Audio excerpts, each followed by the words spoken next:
Well, breaking news coming in from Brussels, where U.S. Defense Secretary Pete Hegseth delivers Trump's uncompromising vision for Ukraine's future. Speaking in Brussels, Hegseth's stark words send shockwaves through the alliance. The Pentagon chief's message leaves no room for diplomatic nuance. Hegseth declared that American troops will never set foot on Ukrainian soil as a part of any peace settlement.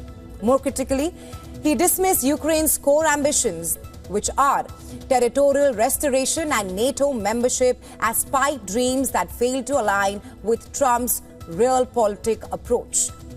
Well, Europe right now faces a watershed moment as Hegseth demands increased support for Ukraine while simultaneously warning of Trump's insistence that NATO members more than double their defense spending. Listen in to Pete Hegseth himself. We must start by recognizing that returning to Ukraine's pre-2014 borders is an unrealistic objective. Chasing this illusionary goal will only prolong the war and cause more suffering. There will not be U.S. troops deployed to Ukraine.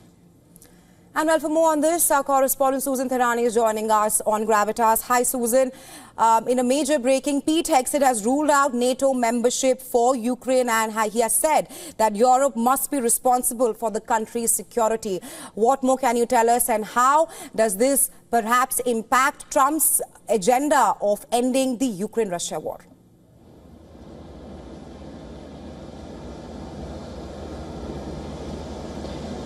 Yeah, basically, Pete Hegseth said the quiet part out loud. On the one hand, it is a shock, but on the other hand, the way we've seen Europe behave, and even the United States under the Biden administration, it was clear that Europe was not keen on having Ukraine join NATO.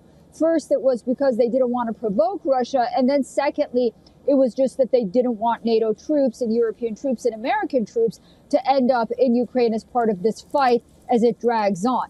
So that is Pete Hegseth's stance. It is sort of shocking for the Europeans when Hegseth also said that the United States' primary security focus is not going to be Europe moving forward, and Europe must take matters into its own hands. Now, some might say this opens a pathway for countries like France and Germany to take the lead on European security.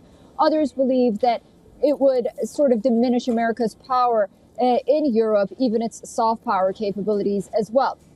So, these are issues that President Trump somewhat talked about during the campaign trail. But I think the shocking part for many in Europe, and perhaps Ukraine as well, we did see that Pete Hegseth, after meeting with Ukraine's defense minister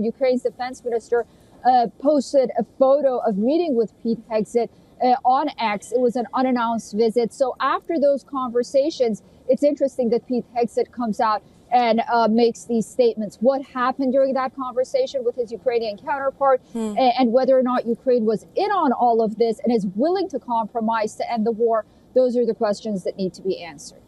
Right, Susan, just to add to that, Hegseth also said that United States of America, will no longer tolerate an imbalanced relationship. But thanks very much for joining us in Gravitas and getting us the latest.